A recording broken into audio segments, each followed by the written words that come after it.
नमस्कार मित्रों, मैं कृष्णकांत तिवारी आप सभी का स्वागत करता हूं आपके अपने परिवार के सक्सेस हम में। और आज हम सीटेट एनवायरनमेंट का संपूर्ण निचोड़ लेके आप सभी के सामने उपस्थित हैं।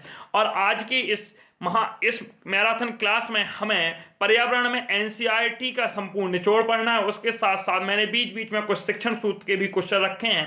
पहला क्वेश्चन ही दोस्तों हमारे सामने है। सबसे पहले मैं एक बात ही कहना चाहूंगा दोस्तों, यह क्लास आप ज़्यादा से ज़्यादा लोगों को शेयर कर दें। यदि आप लोगों का रिस्पॉन्स अच्छा रहा और आज 50+ लाइक रहे तो यह क्लास परमानेंट के लिए यूट्यूब पर रहेगी, नहीं तो इस क्लास को मैं प्रीमियम के बाद हटा दूंगा यूट्यूब से। इसलिए आप सभी लोग जल्दी जल्दी शेयर कर दें। जब तक मैं शुरुआत करता हूं शिक्षण सूत्र की, एनसीईआरटी का निचोड़ आने के पहले आप लोगों को लाइकों की संख्या इस क्लास के बाद हमें 50 चाहिए।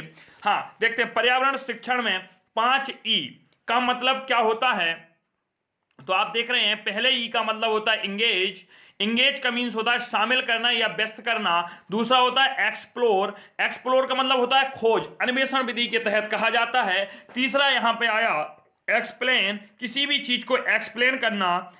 इवेलुएट, परिष्कृत वर्णन करना, अर्थात हमने किसी बच्चे को कोई कार्य दिया करने के लिए, उस कार्य में बच्चा शामिल होगा, व्यस्त होगा, फिर वह अपने वातावरण से उसकी खोज करेगा, फिर उस खोज के बाद आपसी मित्रों में सहयोग की भावना से व्याख्या करेगा, और जब ग्रुप डिस्कशन होगा तो निश्चित हो उसमें सुधरा हुआ वर्णन प्रस्तुत किया जाएगा। और इसके बाद शिक्षक उसका क्या करेगा, मूल्यांकन करेगा। चलें हम आगे चलते हैं। अब इसके बाद हमने यहां आपको रखा है, आपको पॉइंट याद रखना है। यदि प्रश्न में भ्रमण विधि दिखे तो भ्रमण विधि में पर्यावरण शिक्षक क्या करता है, सुनते हैं बड़े आराम से।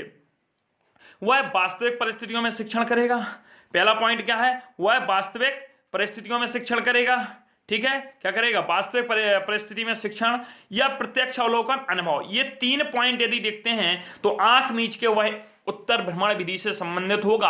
अर्थात भ्रमण विधि के कहने का तात्पर्य हुआ दोस्तों कि जब शिक्षक को कुछ चीज सिखानी होगी तो वह वातावरण से जोड़ेगा। नोट लिखा है, स्कूली वातावरण में बताई गई वातावरण से जोड़कर पढ़ाना ही एनसीईआरटी का मुख्य उद्देश्य था दोस्तों। इसके बाद हम पढ़ते हैं कहानी विधि। और कहानी विधि से क्या तात्पर्य है कि पूर्व में सीखे गए ज्ञान और रुचि, जिज्ञासा, कल्पना, संदर्भित परिवेश का चित्रण। मतलब कहानी से क्या हुआ, पहले तो एक बात आप दिमाग में बैठा लीजिए, कहानी सदैव छोटी होनी चाहिए, कम पात्रों वाली होनी चाहिए। संदर्भित परिवेश, इसको बड़े गौर से देखें। संदर्भित परिवेश का मतलब दोस्तों हुआ कि उसे बच्चे को अपने वातावरण के आसपास के वातावरण से चीजों को सिखाना ही क्या होता है, संदर्भित परिवेश का चित्रण होता है। बच्चे के अंदर कहानी के माध्यम से हम रुचि जगा सकते हैं, जिज्ञासा जगा सकते हैं, कल्पना की भावना जगा सकते हैं, लेकिन वह कहानी कैसे हो, उसकी पूर्व ज्ञान पर आधारित हो। अर्थात कहने का मतलब अपन बच्चे को कोई कहानी सुनाएं तो पूर्व ज्ञान को जोड़ दीजिए आप संदर्भित परिवेश से, मतलब उसको परिवेश से रिलेटेड करके यदि हम कोई कहानी सुनाते हैं दोस्तों तो बच्चा बहुत जल्दी सीख जाता है। यहां तक सबको क्लियर होगा। आगे पढ़ते हैं और इस नोट पर हम बहुत अच्छी तरीके से गौर करते हैं। और इस नोट के कहने का मतलब क्या है, यदि मजा या आनंद जैसे शब्द आए, यदि रुचि की जगह मजा या आनंद जैसे शब्द आ जाएं तो ये प्रयोग नकारात्मकता में लाए जाते हैं। मतलब एनसीईआरटी कहती है उसका उद्देश्य मजा आजा कराना नहीं है भाई साहब। क्या कराना है, उसका उद्देश्य मजा कराना नहीं है, रोचकता पैदा करना है, बच्चे के अंदर कल्पना शक्ति को विकसित करना है। अगली विधि होती है अन्वेषण विधि। अब कई सोच रहे होंगे अरे सर इनके खोजकर्ता बताओ, उससे आपको कुछ नहीं करना, पूछे ही नहीं जाएंगे कभी। यह विधि तर्क चिंतन पर चलती है। जो खोज विधि होती है तर्क चिंतन पर चलती है। बालक इसमें स्वतंत्र होता है और खोज विधि के आधार पर ही सबसे ज्यादा सृजनात्मकता होती है। खोज विधि में क्या करेंगे भाई, अन्वेषण, खोज होगा, वैज्ञानिक तरीका होगा। अगला प्रश्न है यहीं पर प्रश्नोत्तर विधि। इसमें है विचार करना। मैं आपको पहले एक बार स्लाइड दिखा देता हूं। काफी चीजें हमने देखो आपके लिए रख रखी हैं, तो ऐसा नहीं है, आप क्लास के अंत तक जुड़े रहें। और हम कुछ इन क्वेश्चन के बाद देखो अभी पोर्टफोलियो ही बताएंगे। अच्छा, संतुलित प्रश्न पत्र क्या होता है। क्वेश्चन बार बार सीटेट में पूछा जाता है कि प्रश्न पत्र को किस प्रकार से तैयार करेंगे दोस्तों। तो देखें, डिजाइन तैयार करना, सबसे पहले हमें कोई चीज करनी है तो उसका हम तैयार करेंगे डिजाइन, और जब डिजाइन करेंगे तो ब्लूप्रिंट तैयार होगा। अब ब्लूप्रिंट से क्वेश्चन डायरेक्ट नहीं बनता है, वह कहेगा कि एक कोई खाका था, ढांचा था, बताओ उसमें एक शिक्षक कार्य करने का, उसे भरने का कार्य कर रहा है, वह क्या कर रहा है, वह ब्लूप्रिंट तैयार कर रहा है। डिजाइन करना, खाका बनाकर तैयार हो गया। उसको किसी चीज पर तैयार करना, जैसे कि मैंने ये खाका आप लोगों के लिए तैयार किया है, 2 दिन से लगा हूं और इस तरीके से ये कर लिया, डिजाइन है, अब इसमें मुझे क्या भरना है, ये ब्लूप्रिंट हो गया। फिर प्रश्न लिखना, मैंने लिखा भाई कि सीटेट में बताइए आप कि बिहू कहाँ का लोक नृत्य है, सभी लोग कमेंट में भी बता दें इस चीज को, और संपादन करना। सबके आंसर आने चाहिए दोस्तों, जल्दी से जल्दी शेयर कर दो ताकि अधिक से अधिक लोग इसमें जुड़ सकें। अब आगे हम बात करते हैं पोर्टफोलियो, इसमें लगा लीजिए और लिख लीजिए के सर ने कहा था कि हर साल पूछा जाता है, एक विषय में नहीं दोस्तों, आपके 4-5 जो 5 विषय में पूछ लिया जाएगा, हो सकता है पोर्टफोलियो। पोर्टफोलियो होता क्या है, देखिए बच्चे की प्रगति कार्ड पर बच्चे की अभिरुचि, क्षमता, कुशलता पोर्टफोलियो पर पाए जाते हैं, सूचना, स्वास्थ्य आदि की जानकारी, मतलब बच्चे की संपूर्ण जानकारी को एक फोल्डर में रखना ही क्या कहलाता है, पोर्टफोलियो कहलाता है। अर्थात बच्चे द्वारा बनाए गए चित्र, देखो इसमें लिखा है क्या ये भी पोर्टफोलियो में आते हैं, यस दोस्तों ये भी, कि बच्चे द्वारा जो बनाया गया चित्र होता है, अभिभावक या आकलन शीट होती है, सहपाठी की आकलन सीट होती है, स्व आकलन होता है, यह सारी चीजें काय में आती हैं दोस्तों, पोर्टफोलियो के अंतर्गत आती हैं। तो इतना याद रखना कि पोर्टफोलियो के अंतर्गत बालक से संबंधित सभी जानकारी को एकत्रित एक जगह पर करना ही क्या कहलाता है, पोर्टफोलियो कहलाता है। दोस्तों जब आप 31 तारीख को पेपर दे रहे होंगे तो बिल्कुल याद आ जाएगा, हाँ सर ने ये बताया था। आगे देखते हैं, प्रयोग करना आकलन का एक संकेतक है, इसका उपयुक्त तरीका क्या है। जैसे प्रयोग कोई चीज कर रहे हैं तो हस्तपरक गतिविधि होती है। अगला यहां से बिल्कुल देख लीजिए, क्वेश्चन बनने वाला है इस बार, तो मुझे ऐसा लग रहा है यहां से क्वेश्चन जरूर बनेगा दोस्तों। और देखिए क्वेश्चन में क्या है, क्विज और प्रतियोगिता, क्विज और प्रतियोगिता, इस पर आधारित क्वेश्चन तो कई बार पूछ लिया गया। यह सदैव सामूहिक होती है, जो प्रतियोगिता होती है सामूहिक होती है, और सामूहिक गतिविधि के द्वारा हम बच्चे को समूह में सबसे ज्यादा सिखा सकते हैं, यह तो हमने आपको बता भी रखा है। प्रश्नोत्तर विधि से आंतरिक विचारों का पता चलता है, जो प्रश्नोत्तर विधि होती है दोस्तों, इसके माध्यम से हम बच्चे के आंतरिक विचारों का भी पता लगा लेते हैं। अगला है कि सामूहिक शिक्षण से बच्चे की ज्ञान, सहयोग की भावना और प्रजातांत्रिक गुणों का भी आकलन होता है। मतलब यदि हम क्विज और प्रतियोगिता कराएंगे तो ये एक सामूहिक अध्ययन होता है दोस्तों, और इसके माध्यम से क्या करेंगे हम, सामूहिक शिक्षण और बच्चे के ज्ञान, सहयोग की भावना भी क्या हो जाएगी, प्रजातांत्रिक गुणों का भी आकलन इसमें हो जाएगा। आगे दोस्तों हम पढ़ते हैं कि शिक्षक को समावेशी होना चाहिए। समावेशी कहने का मतलब दोस्तों होगा कि सभी बालक सामान्य होते हैं, जिनका IQ 90 से 109 होता है, लेकिन कुछ प्रतिभाशाली उच्च बालक भी होते हैं, कुछ निम्न बालक होते हैं। तो एक शिक्षक को क्लास में इस तरीके से पढ़ाना चाहिए कि सभी बच्चों को समझ में आ जाए, यही हमारी क्या कहलाती है, समावेशी शिक्षा कहलाती है। अब क्वेश्चन उठता है कि हम कक्षा 1 से 5 तक के बच्चे को गृह कार्य देते हैं, क्यों देते हैं, अच्छे गृह कार्य केंद्रित क्यों होते हैं। अच्छा बच्चा छोटा है, 1 से 5 तक के बच्चे को गृह कार्य दिया जाता है, तो उसका उद्देश्य क्या है टीचर का देने का, देखते हैं। ये क्वेश्चन आएंगे, आए हुए क्वेश्चन हैं। विस्तारित अधिगम के लिए चुनौतियां तथा उत्तेजनाओं को प्रकट करना, कहने का तात्पर्य दोस्तों यहां पर हो गया कि अधिगम के लिए चुनौतियों और उत्तेजनाओं प्रकट करना, शिक्षार्थियों में सृजनात्मकता और मौलिकता का विकास करना। बच्चे को एक कार्य दे दिया कि अपने आसपास के वृक्षों को लिखिए, उनके गुणों को बताइए, तो बच्चा जाएगा, जो कक्षा 3 और 4 का बच्चा होगा तो वह अपने पिताजी से, नाना नानी, दादा दादी, जो भी उसके घर में उससे बड़े होंगे उनसे पूछेगा, परिवेश को जानेगा, तो इससे उसके अंदर सृजनात्मकता और मौलिकता लगेगी, उसके संज्ञानात्मक गुणों का ही विकास होगा, और खोजने और विचारों का निर्माण करने में भी उसको क्या मिलेगी दोस्तों, मदद मिलेगी। अब इसके आगे हम चलते हैं कि बच्चों के अंदर सीखने की जिज्ञासा उत्पन्न करने के लिए प्रश्नोत्तर तकनीक का उपयोग सबसे अच्छा माना जाता है। अर्थात कहने का है कि आप बच्चे से प्रश्न पूछ लीजिए, और जैसे ही आप प्रश्न पूछे दोस्तों, लेकिन याद रखें जो प्रश्न होना चाहिए वह पूर्व ज्ञान पर आधारित होना चाहिए। बस आप मुझे सुने, जल्दी से जल्दी एक बार शेयर कर दें, क्योंकि अब स्टार्ट होने वाला है एनसीईआरटी का संपूर्ण निचोड़, और मुझे लगता है आप सभी की संख्या हो गई होगी। अब देखते हैं आगे एनसीईआरटी का पहले तो फुल फॉर्म जान लेते हैं किसी चीज को पढ़ने के लिए। राष्ट्रीय शैक्षिक अनुसंधान और प्रशिक्षण परिषद, एनसीईआरटी का फुल फॉर्म है। पहला क्वेश्चन है, मशहूर कलाकार विष्णु चिंचलाकर सूखे पत्तों से चित्र बनाते थे, तो सूखे पत्तों से चित्र बनाने के लिए कौन मशहूर था, तो विष्णु चिंचलाकर थे। अगला देखते हैं, चूहों में देखने चूहों में देखने की क्षमता कम परंतु सूंघने छूने और स्वाद वाली क्षमताएं बहुत तीव्र होती हैं। मतलब एक चूहा देख तो बहुत कम सकता है, लेकिन उसकी स्वाद लड्डू कहाँ रखे हैं उनके खाने के लिए उसकी क्षमता क्या होती है, तीव्र होती है। और जो गांधी जयंती के तहत स्वच्छ भारत अभियान की शुरुआत गांधी जयंती के 150वीं वर्षगांठ पर की गई थी प्रधानमंत्री नरेंद्र मोदी के द्वारा। इसकी टैगलाइन क्या थी, स्वच्छता हमारी जिम्मेदारी ही नहीं बल्कि फर्ज है। यह एनसीईआरटी से लिखी गई टू कॉपी की गई लाइंस है दोस्तों। ये सारा मटेरियल पूरा एनसीईआरटी का है, मेरे तरफ से इसमें एक भी चीज ऐड नहीं की गई है। नागपुर के लोग दाल में चीनी डालते हैं। अब कई लोग सोचोगे अरे सर, हाँ क्वेश्चन बन सकता है कि कहाँ के लोग दाल में चीनी डालते हैं, नागपुर, मणिपुर, असम, मेघालय, क्वेश्चन में आ सकता है। भाई साहब लेवल यही होता है, टीईटी नहीं है, ये CTET है। जो लोग देख रहे हैं और पहली बार दे रहे हैं, चौंको मत आप लोग, यही प्रश्न सेम टू सेम आपको रखे मिलेंगे। सॉरी, आगे हम बात चलते हैं कि यदि कोई व्यक्ति डांस सीख रहा है तो वह हाथ और चेहरे के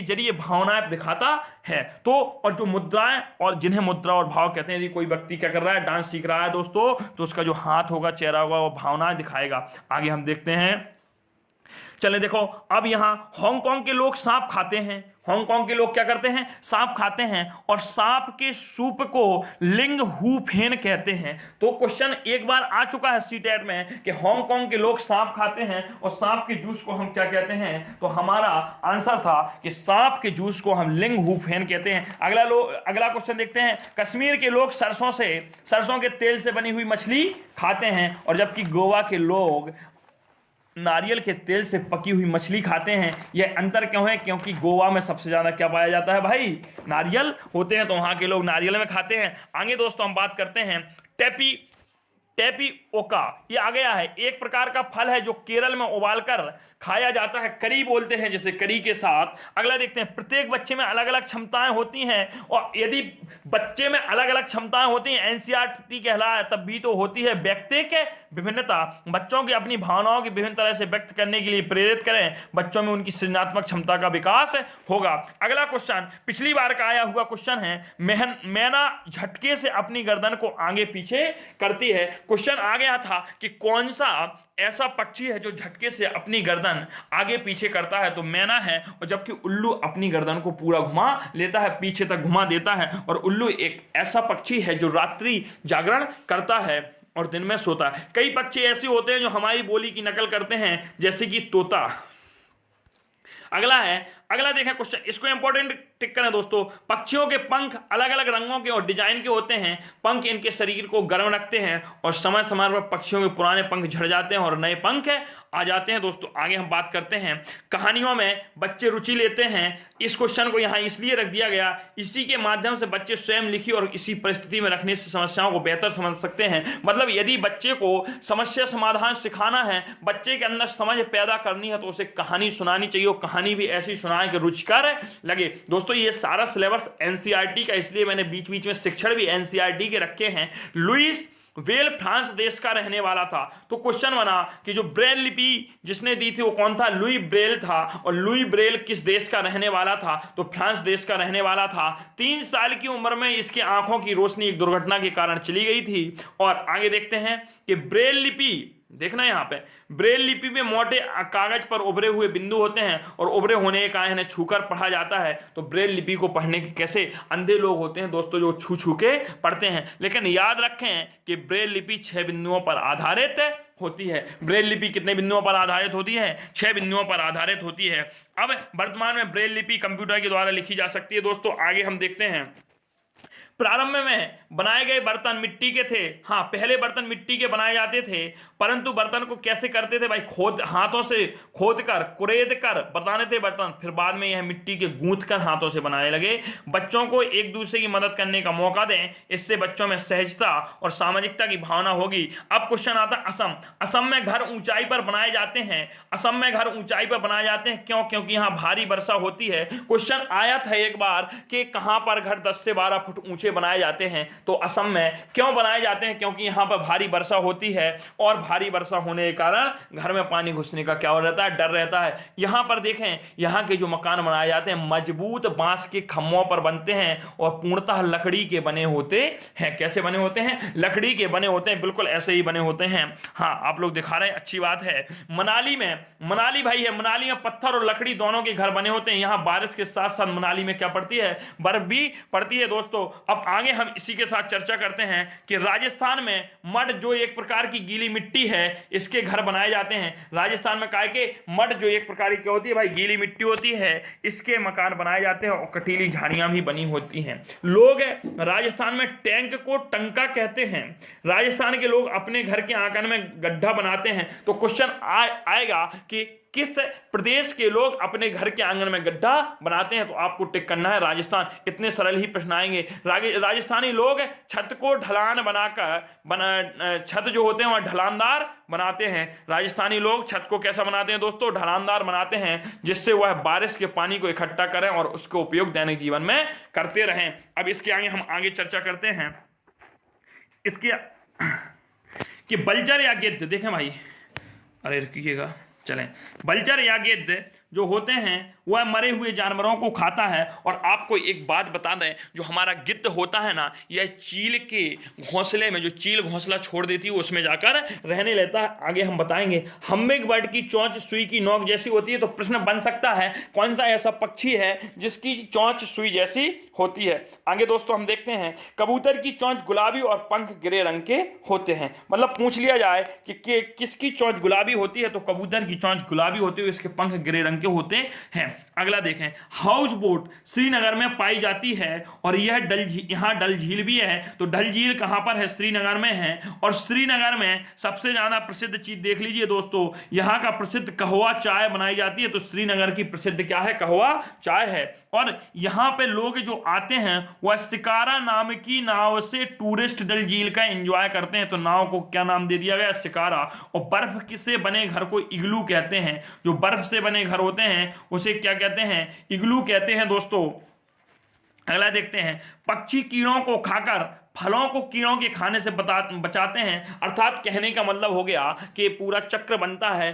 पक्षी क्या करते हैं? कीड़ों को खाते हैं, जिससे कीड़े फल को नहीं खा पाते हैं। अब चलें, अगर अपन को मैप समझना है तो उसके लिए सिंबल्स की समझ होना जरूरी होगी कि कहाँ पूरब है, कहाँ पश्चिम है, कहाँ उत्तर है, कहाँ दक्षिण है। यस, तो आपको ये समझ जरूरी है। अच्छा, अगर हम बच्चे को रीयूज वाटर के बारे में बताएंगे, वाटर का पुनः उपयोग कैसे करें, इस पर बात करेंगे, तो बच्चों के प्रति जल संरक्षण के प्रति जागरूकता होगी। और दोस्तों क्लास में बने रहिए। और आपके लिए एक प्रश्न है कि जल पुरुष किसे कहा जाता है। और अगला प्रश्न है कि बच्चे क्लासिफिकेशन वर्गीकरण की स्किल सीख सकते हैं अगर उन्हें कुछ वर्गीकरण करने के लिए कहा जाए। बच्चों को अपने आसपास की सूचनाएं एकत्रित करने के लिए मोटिवेट या प्रोत्साहित करें, जिससे बच्चे आसपास के वातावरण से ज़्यादा अच्छे से सीख सकते हैं। बच्चों को समूह कार्य के लिए प्रेरित करें, जिससे उनकी डायवर्सिटी और विविधता के गुण में मदद मिलेगी। बच्चों को अच्छी प्रेरित कहानियां पढ़ने के लिए प्रेरित करनी चाहिए। बच्चों को क्रिएटिविटी को प्रोत्साहित करें, मतलब बच्चे कुछ क्रिएटिव हों, अपने से सृजनात्मकता को प्रोत्साहित करें और बच्चों को चित्रकला में कुछ बनाने को दें। अच्छा, आगे हम देखते हैं दोस्तों, बच्चों को आसानी से यूज होने वाले रिसोर्स के बारे में बताएं। और ये आपसे रिक्वेस्ट की गई है पुनः एक बार कि प्लीज लाइक, शेयर और सब्सक्राइब करें चैनल को। और आज इसे 50 लाइक पर पहुंचाना है। और चैनल है आपकी केके सक्सेस हब। और यदि कोई भी जानकारी आप लेना चाहते हैं तो इस कांटेक्ट नंबर पर 7458966283 पर आप कांटेक्ट कर सकते हैं दोस्तों। आगे अब हम बात करते हैं, आपके पास नंबर पुनः बोले दे रहा हूं, 7458966283 पर आप कांटेक्ट कर सकते हैं। अब क्वेश्चन है दोस्तों हमारा यहां से होते हैं और भरमार क्वेश्चनों की कि बांस और रस्सी से बने पुल को भारत के असम राज्य में पाए जाते हैं। तो क्वेश्चन बनेगा दोस्तों कि बांस और रस्सी से बने पुल कहां पाए जाते हैं? तो बांस और रस्सी से बने पुल भारत के असम राज्य में पाए जाते हैं। यहाँ बारिश बहुत अधिक होती है और यहाँ पर हमने आपको बताया था कि मजबूत बांस के लट्ठों पर लकड़ी के मकान बने होते हैं। ट्रॉली क्या है? ट्रॉली। अब हमारे यहाँ ट्रॉली ट्रैक्टर के साथ जोड़ते हैं, लेकिन दोस्तों ऐसा नहीं है। देखें क्या है भाई, ट्रॉली एक लकड़ी से बना झूला होता है और यह लोहे की रस्सी पर लगा होता है और पुल्ली की मदद से इस रस्सी पर सरकाया जाता है और 4-5 बच्चे इसमें बैठ जाते हैं और आराम से नदी और नालों को पार करते हैं। ठीक है, तो अब आपके लिए मैंने ट्रॉली भी बता दी कि भाई ट्रॉली क्या होती है दोस्तों। और इसके साथ अब हम आगे चलते हैं और आगे चलते हुए हम देखते हैं कि सीमेंट का पुल जो होता है वह कहाँ बनाया जाता है। तो सीमेंट लोहे के पुल जो होते हैं ये सरिया के बने होते हैं। और जो हमारी ट्रॉली होती है दोस्तों, यह ट्रॉली लद्दाख जिले में, कहाँ, वो माफ कीजिए, लद्दाख राज्य में यूज की जाती है। असम में लकड़ी के पुल बनते हैं। बल्लम क्या होती है, तो याद रखें ट्रॉली का संबंध कहाँ से है, लद्दाख से है। क्वेश्चन बन सकता है ट्रॉली कहाँ पर प्रयोग की जाती है, तो आपको टिक करना है लद्दाख में की जाती है। बल्लम क्या होता है, बल्लम केरल में नदी पार करने के लिए प्रयोग की जाती है और बल्लम लकड़ी की बनी छोटी नाव होती है। तो बल्लम क्या होती है, छोटी नाव को क्या कहते हैं, बल्लम। कहां पर कहते हैं, केरल में कहते हैं। अच्छा, ऊंट गाड़ी कहां पे यूज होती है, तो ऊंट गाड़ी राजस्थान में यूज होती है। यहाँ एक जगह से दूसरी जगह पे आने जाने के लिए होती है, क्योंकि यहाँ रेत होती है और रेगिस्तान का राजा किसे कहते हैं दोस्तों, ऊंट को कहते हैं। क्यों कहते हैं, क्योंकि ऊंट का पैर गद्दीदार होता है। इतना याद रखें, आप क्लास 5 के मास्टर बनने जा रहे हैं, इसलिए ऐसे ही क्वेश्चन पूछे जाएंगे। मैदानी इलाके के गांवों में अक्सर प्रयोग बैलगाड़ी लाई जाती है। अच्छा, क्वेश्चन हो गया यहाँ पे दोस्तों, हंसेंगे अब, जुगाड़ क्या होती है। तो यह आगे से मोटर बाइक की तरह दिखती है और इसमें पीछे लकड़ी के फट्टों से बनी होती है। और इसमें होता क्या है दोस्तों, यह जुगाड़ जो होती है इस पर बहुत से लोग बैठ जाते हैं, तो यह है जुगाड़। क्वेश्चन बन सकता है कि जुगाड़ का संबंध किस पाठ से है, तो चलो चलें स्कूल, चलो चलें स्कूल। एनसीईआरटी में ऐसे क्वेश्चन बनने की संभावना है। अगला है, कहां पर ऊबड़ खाबड़ पथरीला रास्ता पाया जाता है, तो एनसीईआरटी में लिखा है कि उत्तराखंड में ऊबड़ खाबड़ पथरीले रास्ते पाए जाते हैं। अगला देखते हैं पक्षियों के बारे में है। पक्षियों के कान दिखते नहीं हैं, मतलब कान तो होते हैं लेकिन उनके सिर के दोनों तरफ छोटे छोटे छेद होते हैं। सिर के दोनों तरफ छोटे छोटे छेद होते हैं या पंखों से ढके होते हैं। इन्हीं की मदद से पक्षी सुन सकते हैं। तो मतलब समझ गए कि पक्षियों के कान दिखते नहीं है लेकिन होते हैं दोस्तों। और यहां से ध्यान रखना, क्वेश्चन बनेगा क्या छिपकली के भी कान होते हैं, हाँ होते हैं। छिपकली के भी छोटे छोटे कान होते हैं पर बहुत ध्यान से देखने पर दिखाई देते हैं। और छिपकली नाम का जो प्राणी होता है इसे शीत प्राणी कहते हैं। इसलिए कहते हैं क्योंकि यह सर्दियों में सबसे ज्यादा सोता है। और अभी भी आपके घरों में छिपकली का दिखना बहुत ही कम हो गया होगा। मगरमच्छ के भी छोटे छेद जैसे कान होते हैं, इसके सर के ऊपर होते हुए आसानी से दिखाई नहीं देते हैं। अगला जो क्वेश्चन बना था एक बार कि जानवरों की खाल पर डिजाइन उनके शरीर पर बाल होने के कारण होती है। याद रखें, क्वेश्चन बना था दोस्तों कि जो जानवरों की खाल पर डिजाइन होती है वह काय के कारण होती है, बाल होने के कारण, जलवायु के कारण। तो आप याद रखना, एनसीईआरटी की बुक्स में स्पष्ट लिखा है कि जानवर की खाल पर डिजाइन उनके शरीर पर बाल होने के कारण होती है। दोस्तों आगे हम बात करते हैं, जिन जानवरों के कान बाहर दिखाई देते हैं उनके शरीर पर बाल होते हैं और वे बच्चे देते हैं। तो क्वेश्चन बन गया कि जिनके कान बाहर दिखाई देते हैं वह बच्चे देते हैं, और जिन जानवरों के कान बाहर दिखाई नहीं देते हैं और उनके शरीर पर बाल नहीं होते हैं वे अंडे देते हैं। तो अंडे कौन से जानवर देते हैं, वे जानवर देते हैं जिनके कान बाहर दिखाई नहीं देते हैं और उनके शरीर पर बाल भी नहीं होते। अर्थात जिनके शरीर पर बाल होते हैं वह बच्चे देंगे और उनके कान बाहर दिखेंगे। जैसे भैंस है, हाथी के भी शरीर पर बाल होते हैं। आप लोग पास जाके देखिए, डर ना लगे। जिसे अरे हाथी बाबा का नाम लिया और बाबा जी उपस्थित हैं। और अगर दोस्तों क्लास पसंद आ रही हो तो शेयर करें, जल्दी से जल्दी शेयर करें आप लोग। हाथी बाबा, बाबा जाने मन की बात, जपनाम बाबा, देखें जय बाबा है। गई भैंस पानी में नहीं, यहाँ हाथी जाएगा पानी में। देखें, एक बड़ा हाथी एक दिन में 100 किलोग्राम से ज्यादा झाड़ियां खा लेता है। प्रश्न पूछा गया था कि बताइए हाथी के बारे में निम्नलिखित कौन सा कथन सत्य है। 100 किलोग्राम से ज्यादा पत्ते और झाड़ियां खा लेता है। दोस्तों हाथी बहुत कम आराम करता है, यह एक दिन में केवल 2 से 4 घंटे सोता है। हो सकता है प्रश्न में आपको 3 घंटे दे दे, तब भी सही करके आना है। ऐसा नहीं होगा कि 2, 3, 4 ऑप्शन हो, नहीं होंगे। तो आप इतना रखें, हाथी मिनिमम 2 घंटे और मैक्सिमम 4 घंटे सोता है। हाथी को पानी और कीचड़ में खेलना बहुत पसंद होता है, उससे उसके शरीर में क्या मिलती है, ठंडक मिलती है। अब हाथी के कान देखे होंगे दोस्तों, बड़े होते हैं। जब्बा जैसे कहने लगते, बड़े बड़े कान। तो हाथी के जो कानों का प्रयोग होता है, जब उसे गर्मी लगती है वह अपने कानों से हिलाकर हवा कर लेता है। तो हाथी के लिए भाई कूलर पंखा की जरूरत नहीं है। पहचानो ये अंगूठा किसका है, कमेंट में बताओ है। हाँ अच्छा, 3 महीने के हाथी का वजन जो होता है दोस्तों 200 किलोग्राम होता है। सीटीईटी में आया हुआ प्रश्न है और एनसीईआरटी में स्पष्ट लिखा है 200 किलोग्राम मतलब 2 क्विंटल। तो इतना याद रखना दोस्तों कि 3 महीने के हाथी का वजन जो होता है वह 200 किलोग्राम या 2 क्विंटल होता है, इससे ज्यादा नहीं भटकना। कई पुस्तकों में 300 भी लिखा है, लेकिन वह गलत है। ये एनसीईआरटी की छपी लाइन है दोस्तों, मिला के देख सकते हो जिनके पास पुस्तक हो। एनसीईआरटी का संपूर्ण निचोड़ हेडलाइन ही मैंने बना दी है। अब देखते हैं हाथी का झुंड क्या कहता है। हाथी के झुंड में केवल हथनियां और बच्चे ही रहते हैं। जो हाथी का झुंड होता है उसमें केवल हथनियां और बच्चे ही रहते हैं। झुंड की सबसे बुजुर्ग हथनी ही पूरे झुंड की नेता होती है। तो इतना याद रखें। क्वेश्चन बना था कि भाई हाथी के झुंड में कितने सदस्य होते हैं, तो 10 से 12 सदस्य होते हैं। इनमें बच्चे और हथनी होती है और इस झुंड में कोई भी नर हाथी नहीं होगा, मादा हाथी होंगे और छोटे छोटे बच्चे होंगे, वो चाहे नर हो या मादा हो। और इनका जो लीडर होगा वह सबसे बुजुर्ग हथनी होगी। और जो ये हाथी के झुंड में जो हाथी नर हाथी रहते हैं, या 14 से 15 साल तक ही इस झुंड में रह सकते हैं, उसके बाद इन्हें झुंड छोड़ देते हैं और यह अकेले एकांतवास में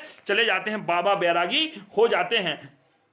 हाथी परेशानी आने पर एक दूसरे की मदद करते हैं। अगर कोई हाथी परेशानी में है तो वह बुलाएगा दूसरे हाथी को और वह एक दूसरे की मदद करते हैं। हाथी अपने बच्चों की देखभाल सुरक्षा एक दूसरे के साथ ही करते हैं। दोस्तों यहां तक प्रश्न पूछे गए हैं। अगला क्वेश्चन हम देखते हैं कि खेजड़ी वृक्ष क्या है। तो देखते हैं खेजड़ी वृक्ष राजस्थान के खेजड़ली गांव में खेजड़ी वृक्ष के बहुत से पेड़ थे और खेजड़ी गांव के लोग पेड़ों को कटने से बचाने के लिए 300 साल पहले पेड़ों से चिपक गए थे। इसलिए यहाँ जो चिपकी थी वो सबसे पहले अमृता थी। उस लड़की का नाम क्या था दोस्तों, अमृता था। तो प्रश्न आ जाए कि राजस्थान में खेजड़ी वृक्षों को बचाने के लिए आंदोलन किसने किया था, तो अमृता ने किया था। और यह आंदोलन के बाद जब राजा का दिल पिघला तो वह लोग आज भी पेड़ों की रक्षा कर रहे हैं, तो उन्हें बिश्नोई कहा जाता है। और इस पर मिलने वाले पुरस्कार को आपको टीटी के अंतर्गत पूछा जाएगा, तो वहां बताएंगे। खेजड़ी पेड़ रेगिस्तानी इलाकों में खूब पाए जाते हैं। इनमें ज्यादा पानी की जरूरत नहीं होती है। खेजड़ी पेड़ की छाल दवा के काम आती है। इतना याद रखें दोस्तों, जो खेजड़ी पेड़ की छाल है वह दवा के काम आती है। इसमें लकड़ी कभी कीड़ा नहीं लगता। मतलब खेजड़ी वृक्ष एक ऐसा वृक्ष है जिसकी लकड़ी में कभी कीड़ा नहीं लगता। इस पेड़ की फलियों की सब्जियां भी बनाई जाती हैं। इसकी पत्तियां वहां रहने वाले जानवर खाते हैं और इसकी छांव में बहुत से बालक घूमते हैं। एक क्वेश्चन है आपके में पूछा जा सकता है, चमकता सितारा या गर्ल्स स्टार किसे कहते हैं। चमकते सितारे उन साधारण लड़कियों की असाधारण कहानियां हैं जिन्होंने स्कूल जाकर अपनी जिंदगी बदल ली। और ऐसा ही एक उदाहरण आपके सामने बिहार मुजफ्फरपुर का है। बिहार मुजफ्फरपुर के लोचहा गांव का है। यहां से क्वेश्चन बनते हैं। पहला क्वेश्चन बनता है कि भाई मधुबनी कहां की चित्रकारी है, तो वह बिहार की है। दोस्तों फिलहाल यहां पे अपन मधुमक्खी से क्वेश्चन बना है। इस इलाके में मुजफ्फरनगर के इलाके में लीची के पेड़ बहुत पाए जाते हैं और लीची के फूल मधुमक्खियों को बहुत लुभाते हैं। इसलिए इस क्षेत्र के लोग मधुमक्खी पालन कर शहद बनाने का काम करते हैं। मधुमक्खी पालन का सरकारी कोर्स भी होता है। अब याद रखो, मधुमक्खी पालन क्वेश्चन आया हुआ है। मधुमक्खी पालन किस समय किया जाता है, कौन सा उचित समय होता है, तो अक्टूबर से दिसंबर तक मधुमक्खी के अंडे देने का समय होता है और मधुमक्खी पालने का प्रारंभ का उपयोग समय भी यही होता है। दोस्तों अगला देखते हैं कि लीची के फूल फरवरी में खिलते हैं और मधुमक्खी के एक बक्से में 12 किलो शहद प्राप्त होती है। एनसीईआरटी में लिखी हुई लाइन है। प्रश्न बन सकता है कि मधुमक्खी के एक बक्से में कितनी शहद प्राप्त होती है, तो 12 किलो शहद होती है। मधुमक्खी के छत्ते में देखिए भाई, हर छत्ते में एक रानी मधुमक्खी होती है जो अंडे देती है और छत्ते में बहुत सारी काम करने वाली मधुमक्खियां होती हैं। यह दिन भर काम करती हैं और शहद के लिए फूलों का रस भी ढूंढते हैं। और जब किसी मधुमक्खी को फूलों का रस मिल जाता है तो वह एक प्रकार का डांस करती है और सभी मधुमक्खियों को क्या हो जाता है दोस्तों, पता चल जाता है। अगला हम देखते हैं, काम करने वाली मधुमक्खियां इसी रस से शहद बनती हैं और यदि छत्ते में शहद नहीं होगी तो सारी मधुमक्खियां भूख के मारे मरने लगेंगी। और आपको बता दें कि हमारे जैसे जो पुरुष होते हैं तो नर मधुमक्खी छत्ते के लिए कुछ खास काम नहीं करती है, लेजी होता है। और दुनिया का सबसे आलसी प्राणी कौन है उसको बताएंगे आगे। पीडीएफ में टेंशन नहीं लेना, क्लास के अंदर बता के जाएंगे दुनिया का सबसे आलसी जीव कौन सा है। तो आगे हम देखते हैं चींटियों से संबंधित क्वेश्चन आया हुआ है। चींटियां भी मिलजुल कर रहती हैं, किसकी तरह, मधुमक्खियों की तरह। रानी चींटी अंडे देने का काम करती है, सिपाही चींटी बिल का ध्यान रखती है और काम करने वाली चींटियां भोजन ढूंढकर बिल तक लाती हैं और इसी प्रकार से काम दीमक और ततैया भी करते हैं। और चींटियां चलते हुए एक विशेष प्रकार की गंध छोड़ती हैं। चींटियां एक क्रम में चलती हैं। दोस्तों आगे हम बात करते हैं। अच्छा, क्वेश्चन आया है कई बार रेल टिकट से प्राप्त जानकारी। तो याद रखो दोस्तों, रेल टिकट में सिर्फ विंडो टिकट जो होता है, ऑनलाइन टिकट की बात नहीं कर रहा हूं मैं यहां। विंडो जब आप वहां जाके कटाएंगे तो उसमें जिसको यात्रा करनी है उसका नाम नहीं लिखा होता है। इसमें ट्रेन का नाम, कहां से कहां तक जाना है, किस समय जाना है, कौन से दिन जाना है, कौन सा डब्बा नंबर है, कौन से बर्थ है, सारी चीजें दी जाएंगी। आपका लिंग भी दिया जाएगा। दिया क्या नहीं जाएगा, यात्री का नाम। गांधीधाम अहमदाबाद वलसाड़ यह गुजरात में है। कोझिकोड केरल मडगांव में है। मडगांव गोवा से केरल तक के रास्ते में क्वेश्चन आया हुआ है दोस्तों। देखें गोवा से केरल तक के रास्ते में 92 सुरंगें और 2000 पुल पड़ते हैं। जब कोई व्यक्ति गोवा से केरल जाता है तो रास्ते में उसे 92 सुरंगें और 2000 पुलों को पार करना होता है। अगले देखते हैं दोस्तों, मलयालम में माँ की बड़ी बहन मतलब मौसी को बलियम्मा कहते हैं और माँ की माँ को अम्मू अम्मा कहते हैं। केरल में पानी के, अच्छा चले अगला क्वेश्चन है, केरल में पानी के आर पार करने के लिए जो नाव की जाती है, तो केरल में जो नाव होती है उसको फेरी कहते हैं दोस्तों। तो क्वेश्चन आ गया कि फेरी क्या है। तो फेरी एक प्रकार की नाव है जो केरल में प्रयोग की जाती है। आगे हम देखते हैं दोस्तों, आंध्र प्रदेश के लोगों का एक समूह विशेष प्रकार के कैंप लगाता है। इस कैंप के माध्यम से कम उम्र की शादीशुदा लड़कियों को फिर से स्कूल भेजने में मदद हो जाती है। अगला दोस्तों क्वेश्चन देखते हैं, कर्णम मल्लेश्वरी।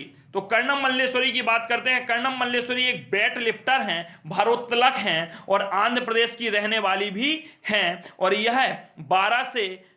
यह 12 वर्ष की उम्र से ही वजन उठाने लगी हैं। क्वेश्चन आया था कि कर्णम मल्लेश्वरी कौन है, पिछली बार का आया हुआ क्वेश्चन है। तो भारोत्तोलक थी और भारोत्तोलक हैं, वेट लिफ्टर हैं। यह किस प्रदेश की रहने वाली हैं, आंध्र प्रदेश की रहने वाली हैं। दोस्तों इस बार फिर क्वेश्चन आना है, कितने वर्ष से यह वजन उठाने लगी थी। तो 12 वर्ष की उम्र से यह वजन उठाने लगी थी।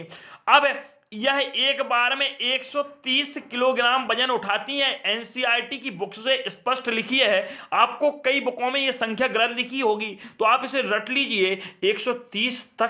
130 किलोग्राम तक का वजन उठाती हैं। अगला दोस्तों हम देखते हैं, कर्णम मल्लेश्वरी ने भारत के बाहर 29 मेडल जीते हैं। आपके पिता पुलिस में हवलदार हैं। इनकी 4 बहनें हैं। ठीक है दोस्तों, तो समझ में आ गया। कर्णम मल्लेश्वरी आंध्र प्रदेश की रहने वाली हैं। 12 वर्ष की उम्र से इन्होंने क्या भार उठाना शुरू कर दिया है। भारोत्तोलक है। इस समय यह एक बार में 130 किलोग्राम तक का वजन उठा लेती हैं। कर्णम ने भारत के बाहर 29 मेडल जीते। इनके पिता पुलिस में हवलदार हैं। इनकी 4 बहनें हैं। आगे हम दोस्तों बात करते हैं, अभी तो कहानी शुरू हुई है।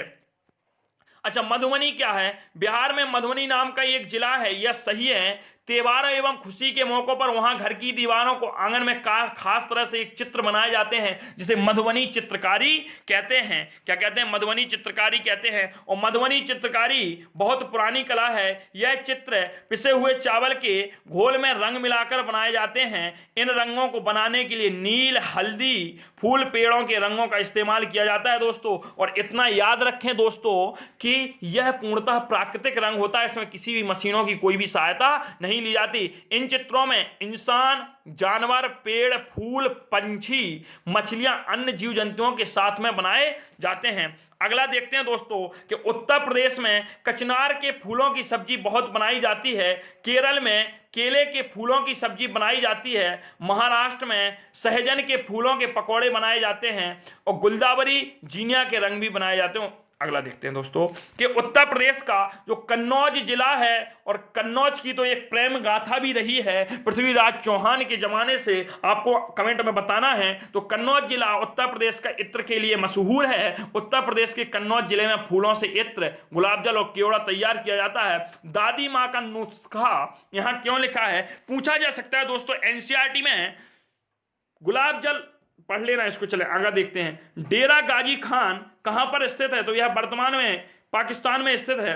अगला क्वेश्चन देखते हैं, मिट्टी में गोबर मिलाने पर मिट्टी में कीड़ा नहीं लगता है, इसलिए घर में लोग मिट्टी से लीपते हैं। क्यों लीपते हैं? चिकना करने के लिए नहीं। जब हम गोबर से लीपते हैं तो बहुत से कीटाणु क्या हो जाते हैं दोस्तों? नष्ट हो जाते हैं। लकड़ी को दीमक से बचाने के लिए नीम व कीकर की लकड़ियां फ्रेम पर बिछा दी जाती हैं। अगला क्वेश्चन देखते हैं, पानी को साफ करने का सबसे अच्छा तरीका है पानी को उबाल लेना। पानी को बेलवनिका गांव कर्नाटक में है। जुलाई के महीने में प्याज उगाने का काम शुरू किया जाता है। तो प्याज उगाने का काम कब शुरू किया जाता है? जुलाई के महीने में किया जाता है। अगला देखें, खूंटी की मदद से खेत की मिट्टी को नरम किया जाता है। कर्नाटक में हल को कूरिगे कहते हैं और कुछ खेतों में जो बिना उगाए ही अपने आप जमाते हैं उन्हें खरपतवार कहते हैं। कर्नाटक में हसिया को देखें दोस्तों, कर्नाटक में हसिया को इलगे कहते हैं और बर्फ के घरों को इग्लू कहते हैं। तो अगला देखें, गिजूभाई बधेका गुजरात में रहते थे। अब दोस्तों यहां से बहुत ही इंपॉर्टेंट, ये मेरा नंबर है, आप इसमें कांटेक्ट कर सकते हैं। कलचिड़ी को इंडियन रेवन कहते हैं। एक चिड़िया होती है कलचिड़ी, इसको इंडियन रेवन कहते हैं। कलचिड़ी के घोंसले में पौधों की नाजुक टहनी, जड़ें व ऊन बाल रुई बिछी होती है। याद रखें दोस्तों, कलचिड़ी की चोंच अंदर से लाल होती है। कलचिड़ी छोटे छोटे कीड़े खाती है। अगला देखें दोस्तों, अगली चीज देखें, अगला प्रश्न देखें। अगला क्या है, हम बात करते हैं कौवे के घोंसले में लोहे के तार, लकड़ी की शाखाएं जैसी चीजें मिलती, मतलब खतरनाक आदमी है ये। किसी पेड़ की सबसे ऊंची डाली पर कौवा घोंसला बनाता है। दोस्तों याद रखना, किसी भी पेड़ की सबसे ऊंची डाली पर कौवा घोंसला बनाता है। और दूसरा पॉइंट देखते हैं, कोयल अपना घोंसला नहीं बनाती है दोस्तों कभी भी। अगला देखते हैं, कोयल कौवे के घोंसले में अंडे रख देती है और कौवा अपने अंडों के साथ साथ कोयल के अंडे को भी सेता रहता हुआ समझता है मेरे अंडे हैं। और कभी कभी तो ऐसा होता है कि कोयल कौवे के अंडे को फेंक के अपने अंडे रख देती है, फिर भी बेचारा कौवा उसको सहता मतलब क्या करता है, संभाल के रखता है और बच्चे होते हैं। चील एक ऐसा पक्षी है जो कई वर्षों तक अपने घोंसले का प्रयोग करता रहता है। अर्थात इसके कहने का मतलब हो गया, जो अन्य पक्षी होते हैं वह अपने घोंसले का प्रयोग एक बार करते हैं और जैसे ही बच्चे अंडे देते हैं तो उसके बाद वह अंडे देने के बाद जैसे ही उनसे बच्चा निकलता है तो वह घोंसले को छोड़कर चले जाते हैं। और सबसे बड़ा घोंसला चील का होता है। इतना याद रखें, सबसे बड़ा घोंसला चील का होता है जो लगभग 4 फीट का होता है। और याद रखें इसको, क्षेत्र में सबसे ऊंचे पेड़ की सबसे ऊंची डाली में जो घोंसला बनाती है वह चील होती है। अभी मैंने बताया था कि जो पेड़ की सबसे ऊंची डाली पर घोंसला बनाए वह कौवा होता है। दोस्तों यहां मैंने यहां बोला है कि क्षेत्र की जो जिस वातावरण में चील ने बनाया है तो वह उस स्थान का, उस क्षेत्र का सबसे ऊंचा पेड़ होगा, उस सबसे ऊंचे पेड़ की सबसे ऊंची डाली पे घोंसला बनाता है। दोस्तों कौवा किसी भी पेड़ की, जो कौवा होता है वह किसी भी पेड़ की ऊंची डाली पे बनाएगा, जबकि चील उस क्षेत्र के सबसे ऊंचे पेड़ की सबसे ऊंची डाली पर ही बनाएगा। समझ में आ गया होगा। जो गिद्ध या बाज होते हैं वह चील के घोंसलों का उपयोग करते हैं। पहले ही बताया था, जब बलचर गिद्ध मरे हुए जानवरों को खाते हैं, मैंने बताया था। मोर अपना घोंसला झाड़ियों में बनाता है या फिर पेड़ की नीचे की डालियों में बनाता है। अगला दोस्तों देखें, फाख्ता जो होता है वह कैक्टस के कांटों के बीच अपनी मेहंदी के पेड़ में घोंसला बनाता है, या मेहंदी के पेड़ में बनाएगा घोंसला, या कैक्टस एक पेड़ होता है उसके कांटों के बीच में वह घोंसला बनाता है। कौन? फाख्ता। अगला क्वेश्चन है, गौरैया जो विलुप्त होते जा रहे हैं, गौरैया का संरक्षण मनाया जाता है, कब मनाया जाता है उस तिथि को आप बता सकते हैं, लेकिन सीटेट में नहीं पूछा जाएगा। गौरैया घर में आसपास कहीं भी घोंसला बना लेती है। कबूतर सदैव पुराने मकान या खंडर में ही घोंसला बनाता है। दोस्तों अगला क्वेश्चन दिख रहा है, बसंत गौरी। अब बसंत गौरी क्या है? यह गर्मियों में पेड़ों में टुक टुक करते रहते हैं और पेड़ की ही तने में यह गहरा छेद, देखें पढ़ें, गहरा छेद बनाकर उसे में अंडे रखती है। मतलब बसंत गौरी पेड़ के तने में ही क्या कर लेती है भाई, अपना घोंसला तैयार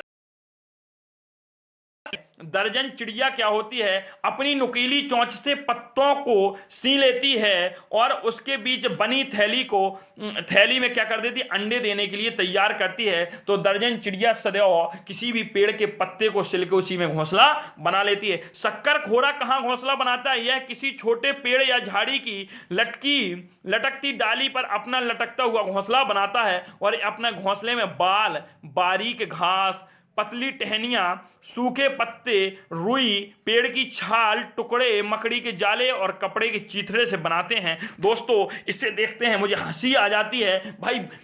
सदैव चलती है लेडीज की, और जो नर बीवर पक्षी होता है अपने घोंसले स्वयं बनाता है, और मादा बीवर पक्षी क्या करती है कि नर के बनाए हुए घोंसले को देखती है और उनमें से उसे जो सबसे अच्छा लगता है उसी में अंडे देती है। मतलब समझ गए, नर बीवर कई घोंसले बनाता है और मादा बीवर पक्षी को जो पसंद आएगा उसी में जाके अंडे देगी, उसको जो पसंद होगा वही कहेगी। दोस्तों आगे देखते हैं, पक्षी केवल अंडे देने के बाद घोंसला छोड़कर निकल जाते हैं। हमने बता दिया घोंसला छोड़कर पक्षी अलग अलग जगह चले जाते हैं। अगला देखते हैं, मैं रेशम का कीड़ा हूं। कीड़ा कह रहा है मैं रेशम का कीड़ा हूं, मैं अपनी मादा की गंध को कई किलोमीटर तक पहचान लेता हूं, और इसकी जो दूरी होती है वह 3 किलोमीटर तक की होती है। दोस्तों यह 3 किलोमीटर तक की दूरी को अपने मादा की गंध को पहचान लेता है कि मेरी मादा यहां पर है।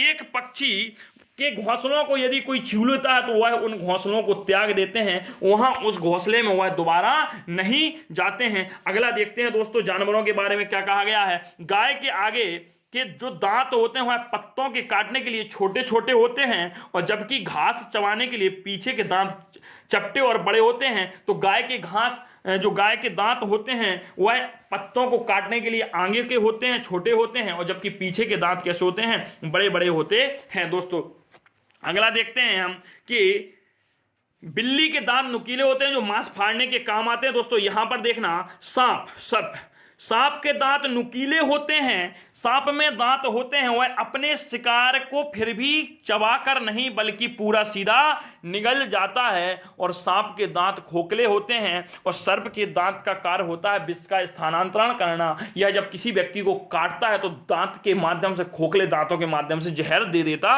है। और भारत में 4 प्रकार के विषैले दांत वाले विषैले दांत पाए जाते नहीं, सांप पाए जाते हैं। दोस्तों पहला नाग है, करैत है, अकाई है, दुबैया है। नाग, करैत, अकाई, दुबैया। याद करने का तरीका, नाग, करैत, अकाई, दुबैया। नाग, करैत, अकाई, दुबैया। नाग, करैत, अकाई, दुबैया याद कर सकते हैं आप। दोस्तों देखते हैं, सांप त्वचा पर हुए कंपन के माध्यम से सुनता है, इसके कान नहीं होते हैं, यह किसान का मित्र होता है। गिलहरी के दांत हमेशा बढ़ते रहते हैं। क्वेश्चन बनेगा, ऐसा कौन सा जीव है जिसके दांत सदैव बढ़ते रहते हैं? तो गिलहरी के दांत सदैव बढ़ते रहते हैं, और गिलहरी के दांत काटने और कुतरने के कारण हमेशा घिसते भी रहते हैं। पर्यावरण शिक्षा केंद्र कहाँ है? तो पर्यावरण शिक्षा केंद्र अहमदाबाद में है। अगला देखते हैं दोस्तों, गंदा पानी पीने से दस्त और हैजा हो सकता है। अगला है, दस्त या उल्टी में तो गंदा पानी पीने से दस्त, हैजा हो सकता है, और पीलिया भी होता है प्रदूषित पानी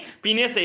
अभी रोग आपको आगे दिखाए जाएंगे। दस्त या उल्टी में शरीर का बहुत सारा पानी निकल जाता है, इसलिए पानी की कमी को पूरा करते रहने के लिए थोड़ी थोड़ी देर में पानी पीते रहना चाहिए।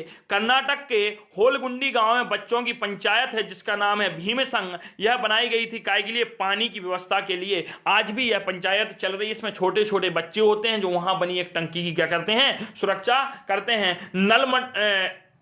ये नलमड़ा आंध्र प्रदेश में है, बाजार गांव महाराष्ट्र में है। घास की जड़ें बहुत मजबूत होती हैं, इन्हें खुरपी से खोदकर ही निकाला जा सकता है। बरगद के पेड़ की लटकन उसकी जड़ें होती हैं, ये टहनियों से निकलती हैं और बढ़ते बढ़ते जमीन के अंदर चली जाती हैं। दोस्तों अगला है कि बरगद की लटकन वाली जड़ें मजबूत खम्भों की तरह पेड़ को भी सहारा देती हैं। अगला प्रश्न देखते हैं, रेगिस्तानी ओक पेड़। तो इससे तो आया हुआ प्रश्न 100% है दोस्तों। ये अंगूठा किसका है? मेरा है। रेगिस्तानी ओक पेड़ जो है ऑस्ट्रेलिया के रेगिस्तान में पाया जाता है। तो रेगिस्तानी ओक पेड़ ऑस्ट्रेलिया के रेगिस्तान में पाया जाता है। इसकी ऊंचाई क्लास की दीवार अर्थात 11 से 12 फीट होती है। पत्तियां इसमें बहुत ही कम होती हैं। इस रेगिस्तानी ओक के पेड़ की जड़ें 200 से 300 फीट गहराई तक चली जाती हैं, 200 से 300 फुट गहरी चली जाती हैं, जबकि भी जब तक वे पानी तक ना पहुंच जाएं। अब इस रेगिस्तानी पेड़ का काम क्या है इस ओक का, तो देखते हैं दोस्तों। रेगिस्तानी ओक पेड़ के तनों में पानी जमा होते रहता है और जब कभी कभी इलाके में पानी की कमी हो जाती है तो वहां के लोग इसके तने के अंदर पतला पाइप डालकर पानी निकाल लेते हैं। अगला देखते हैं बिहू का त्यौहार। बिहू का त्यौहार असम में चावल की नई फसल कटने पर मनाया जाता है। असम में घास बांस से बने घर भेला कहते हैं। असम में जो बांस, माफ कीजिए दोस्तों, चलो इसको दोबारा समझते हैं। जो बिहू का त्यौहार होता है असम में चावल की नई फसल के कटने पर मनाया जाता है। असम में घास और बांस के बने घर को भेला घर कहते हैं, जो बिहू त्यौहार के एक दिन पहले बनाए जाते हैं। और बिहू त्यौहार के पिछले दिन की शाम को उरुका कहते हैं। उरुका किसे कहते हैं? उरुका किसे कहते हैं? तो बिहू त्यौहार के पिछले दिन की शाम को उरुका कहते हैं दोस्तों। और इसको देखते हैं आगे, अभी हम इसको आगे देखते हैं। हाँ दोस्तों, कुछ थोड़ा पीडीएफ समस्या हो गई थी। तो बिहू त्यौहार के पिछले दिन की शाम को उरुका कहते हैं। अच्छा, चावल की दो वैरायटी होती है, एक बोरा चावल होता है, एक चेवा चावल होता है। तो बोरा चावल क्या होता है? वह चावल जो पकने के बाद चिपचिपा हो जाता है, असम में खाया जाता है। यह बिहू त्यौहार पर खाए जाने वाला होता है। चेवा चावल क्या होता है? जैसे ताव। तो जो हमारा बिहू त्यौहार होता है यह असम में मनाया जाता है। और जो ये ताव होता है, तो कढ़ाई को ताव, जो कढ़ाई को ताव कहाँ असम में कहते हैं। और आग में रखकर उसमें पानी उबालेंगे और भीगे हुए चावल से भरी हुई कढ़ाई पर इस पर रख देंगे, उस केले के पत्तों से ढक लेते हैं। थोड़ी देर बाद चेवा चावल खाने के लिए तैयार हैं। अगला देखते हैं। बिहू त्यौहार में औरतें पीले रंग के कपड़े पहनती हैं। असम में चाय के साथ पीठा खिलाया जाता है। वह पीठा क्या होता है? बना हुआ केक, जो भारत में असम, उड़ीसा और पश्चिम बंगाल में ज़्यादा खाया जाता है। लड़कियां रंग बिरंगी मेखला चादर पहनती हैं। लड़कियां क्या करती हैं इस त्यौहार पर? रंग बिरंगी मेखला चादर पहनती हैं। अगला कहते हैं भात सुक्तो, चावल और रसे वाली सब्जी को कहते हैं। भात कहते हैं चावल को और सुक्तो कहते हैं रसे वाली सब्जी को। पोचमल्ली जिला आंध्र प्रदेश में है। इस जिले के अधिकतर लोग बुनकर हैं, अतः बुनाई को पोचमल्ली नाम से जाना जाता है। असम की सिल्क प्रसिद्ध है, मधुबनी की पेंटिंग प्रसिद्ध है, कश्मीर की कढ़ाई प्रसिद्ध है और कुल्लू की साल प्रदेश है। ठीक है, अगला देखते हैं। मलयालम में चिटियप्पन, पिता का छोटा भाई मतलब चाचा को चिटियप्पन कहते हैं। और पिता के छोटे भाई की पत्नी को कुंजम्मा कहते हैं। अच्छा सॉरी दोस्तों, कुंजम्मा लिखा है, अच्छा समझ में नहीं आ रहा था। चलें देखते हैं आगे। लेफ्टिनेंट कमांडर वहीदा परिंज पहली महिला थी जिन्होंने पूरा परेड की कमान संभाली। और धन्ना मंडी गांव, जो धन्ना मंडी गांव है या राजौरी जम्मू कश्मीर में उपस्थित है। जब परेड होती है तो 4 टुकड़ियां चलती हैं और पूरी परेड में 36 निर्देश होते हैं दोस्तों। और अब ये अंतिम गांव है यहाँ पर, और देखते हैं लद्दाख के बारे में भी कुछ जानते हैं। जो स्किटोबो पुल होता है लद्दाख का, ये गांव है। लद्दाख में क्या होता है? माँ को आमाले कहते हैं, पिता को आवाले कहते हैं, बाबा को मेमेले कहते हैं। गुरुद्वारे में देखें दोस्तों इस क्वेश्चन को, गुरुद्वारे में एक साथ मिलकर खाना पकाने और खाने को लंगर कहते हैं। गुरुद्वारे में एक साथ मिलकर जो खाना पकाया जाता है उसे लंगर कहते हैं। इस व्यक्ति से आप परिचित होंगे, इसका नाम कृष्णकांत तिवारी है। ये फोटो लगा दी गई है इसकी। केरल को मसालों का बगीचा कहते हैं दोस्तों। क्या कहते हैं? केरल को बगीचा कहते हैं। और आपके सामने चित्र, अच्छा, केरल को मसाला कहते हैं दोस्तों।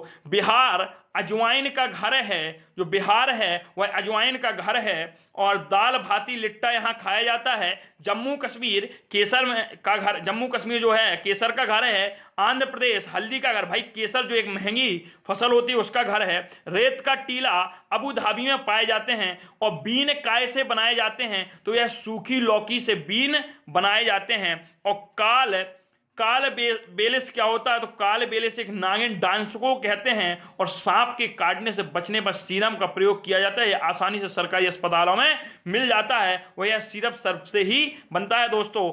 अब अगर आपको इस व्यक्ति की मेहनत आई हो पसंद, ये जो आपके सामने तस्वीर दिख रही है, तो आप चैनल को लाइक शेयर सब्सक्राइब करें। और याद रखें दोस्तों, यदि इस पर 50 लाइक नहीं होते हैं तो यह वीडियो हटा दिया जाएगा। दोस्तों, शेष भाग को देखने के लिए आप रात्रि 9 बजे पुनः प्रीमियम देखने चले आएं।